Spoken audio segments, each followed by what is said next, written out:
அனைவருக்கும் வணக்கம். நம்ம daily prelims and mains point of வியூல 5 கொஸ்டின்ஸ் பார்க்குறோம். இன்னைக்கு என்ன கொஸ்டின்ஸ் இருக்கு அப்படிங்கிறத பார்ப்போம். So first question, theme of 75th constitution day, 75வது அரசியலமைப்பு தினத்தின் கருப்பொருள் என்ன அப்படின்னு சொல்லி கேட்டிருக்காங்க. ஓகேவா? 75வது அரசியலமைப்பு தினம்.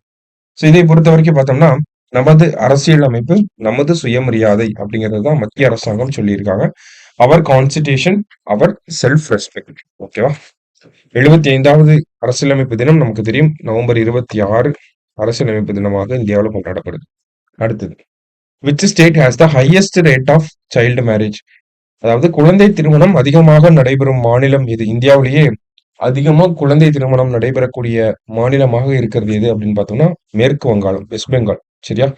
ஸோ இதே நமக்கு குழந்தை திருமணத்தை கம்மி பண்ண மாநிலம் எது அப்படின்னு கேட்டா அஸ்ஸாம் வரும். சரிங்களா? கம்மி பண்ண மாநிலம்னா அஸ்ஸாம், அதிகமா நடக்கிறது எங்கன்னா வெஸ்ட் பெங்கால். அடுத்ததா, choose the correct statements. COP29 announced $300 billion for climate finance. India demands $1.3 trillion as climate finance அப்படின்னு கொடுத்திருக்காங்க. சரியான கூற்றை தேர்ந்தெடுக்கும்.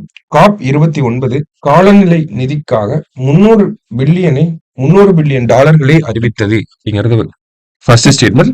இந்தியா 1.3 ட்ரில்லியன் டாலர்களை காலநிலை நிதியாக கோருகிறது அப்படிங்கிறது நமக்கு இரண்டாவது ஸ்டேட்மெண்டா இருக்கு. சரிங்களா? ஸோ COP29 பொறுத்த வரைக்கும் பார்த்தோம்னா சமீபத்தில் முடிஞ்சது, பாக்குல நடந்து முடிஞ்சது இல்லையா? ஸோ அதுல என்ன ஒரு முடிவு எடுக்கப்பட்டுச்சு அப்படின்னா 2035 வரைக்கும் பாக்குறப்ப நமக்கு வளர்ந்த நாடுகள் 300 பில்லியன் டாலர்ஸ் தரோம் அப்படிங்கறத பிளிச் பண்ணியிருக்காங்க, ப்ராமிஸ் பண்ணியிருக்காங்க. சரியா? ஆனா இந்தியா மாதிரியான வளரும் நாடுகள் என்ன கேட்கறாங்க அப்படின்னா 2035 வரைக்கும் 1.3 ட்ரில்லியன் டாலர்ஸ் வேணும் அப்படிங்கிறது இந்தியா மாதிரியான வளர்ந்த நாடுகளோட டிமாண்ட். அப்பதான் இந்த டிரான்சிஷன் டு ரெனியூவபிள் எனர்ஜி அப்படிங்கிறது கரெக்டா இருக்கும் அப்படிங்கறத அவங்க சொல்றாங்க. சரியா? ஸோ ரெண்டுமே கரெக்ட் ஸ்டேட்மெண்ட்ஸ் தான், இரண்டும் சரி அப்படிங்கிறது தான் சரியான விடை. அடுத்ததா, which state has brought a legislation to increase marriage age of women from 18 to 21?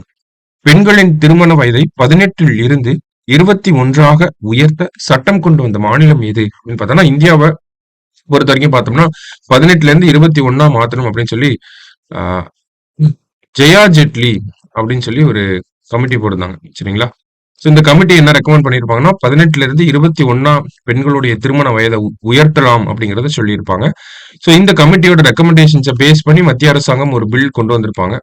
So அந்த பில் இன்னும் நிலுவையில தான் இருக்கு.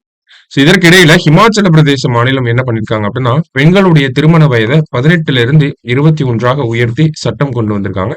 ஸோ சரியான விடை ஹிமாச்சல பிரதேசம். கடைசியா, இந்தியாஸ் ரேங்க் இன் குளோபல் இனோவேஷன் இண்டெக்ஸ், உலகளாவிய கண்டுபிடிப்பு குறியீட்டில் இந்தியாவின் தரவரிசை என்ன அப்படின்னு பார்த்தோம்னா 133 நாடுகள்ல இந்தியா 39வது இடத்துல இருக்கும். ஸோ இன்னைக்கு 5 கொஸ்டின்ஸ் பார்த்திருக்கோம். தேங்க்யூ. சுரேஷ் IAS அகாடமி, வெற்றியின் முகவரி.